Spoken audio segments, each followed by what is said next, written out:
On va continuer avec cet exercice d'électrification d'un village en Zambie en regardant la charge et le système de production d'électricité du cas de référence. Avant de définir les caractéristiques du système de production d'électricité du cas de référence, on va saisir le prix de l'électricité et des combustibles. Pour le cas proposé, il va falloir acheter diesel pour le groupe électrogène. Et notre hypothèse serait que ça coûte 30 kwacha par litre livré au village. Pour le cas de référence, il va falloir acheter de l'électricité du réseau et notre hypothèse ici serait que ça coûte 2 kwacha par kilowattheure. Ce coût n'inclut pas les coûts de prolongement du réseau. Les coûts de prolongement du réseau seront 500 000 kwacha par kilomètre pour la construction des lignes électriques et l'ajout de transformateurs et d'autres équipements, et il va falloir ajouter 35 km pour raccorder au réseau. Ça peut être étonnant que c'est si cher, mais il ne faut pas oublier qu'en ajoutant un village sur le réseau national, ça se peut qu'il va falloir aussi améliorer les systèmes de transmission électrique et augmenter la capacité de génération sur le réseau. Donc, ça peut impliquer d'autres coûts aussi. L'entretien, par contre, ne serait pas si cher, 20 000 kwacha par année pour tous les 35 km. Et il va falloir acheter de l'électricité, tel que mentionné tantôt, qui va coûter 2 kwacha par kilowattheure. Notre hypothèse serait que la même quantité d'électricité doit être fournie dans le cas proposé et le cas de référence. On peut discuter si ça c'est une bonne hypothèse, mais c'est ça qu'on va adopter ici. Et cette quantité d'électricité serait 600 kWh par jour de courant alternatif avec une demande de pointe de 150 kW. Et le système doit fournir de l'énergie 24 heures sur 24, 7 jours par 7. Ce n'est pas impossible qu'on va avoir des pannes de quelques minutes ou quelques heures de temps en temps, mais l'idée ici est le système doit fournir l'électricité la journée et la nuit, et pas juste la journée, qui serait plus facile pour un système photovoltaïque, ou la nuit, qui serait plus difficile pour un système photovoltaïque. Si vous avez une licence pour RedScreen, mettez maintenant cette vidéo en pause et complétez les pages électricité et combustible et système de production d'électricité et caractéristiques de la charge. Je vais commencer ma démonstration de comment faire ça dans quelques instants.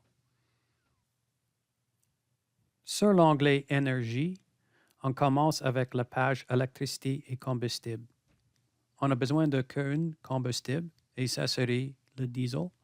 On sait que le diesel coûte 30 kwacha par litre.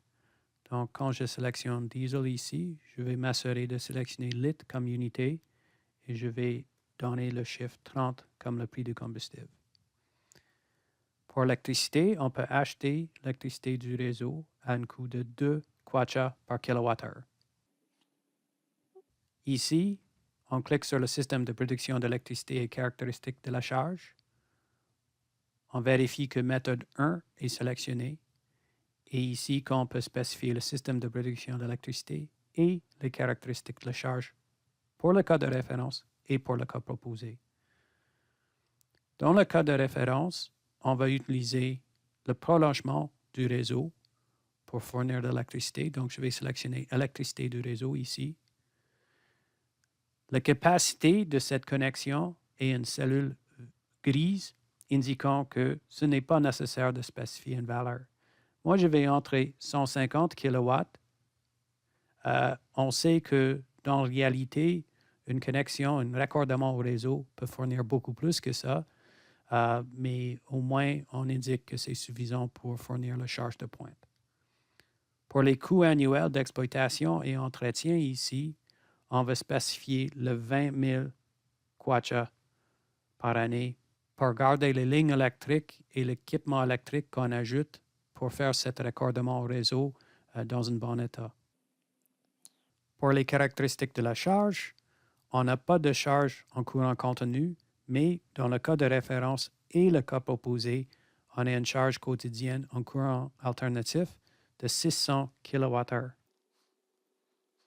Dans le cas proposé, il faut indiquer la relation entre la ressource et la charge. La ressource intermittente ici, c'est l'énergie solaire. Étant donné que notre système doit fonctionner pendant la nuit et le jour, je vais sélectionner 0 ici, indiquant qu'il n'y a aucune corrélation entre la charge et la disponibilité d'énergie solaire.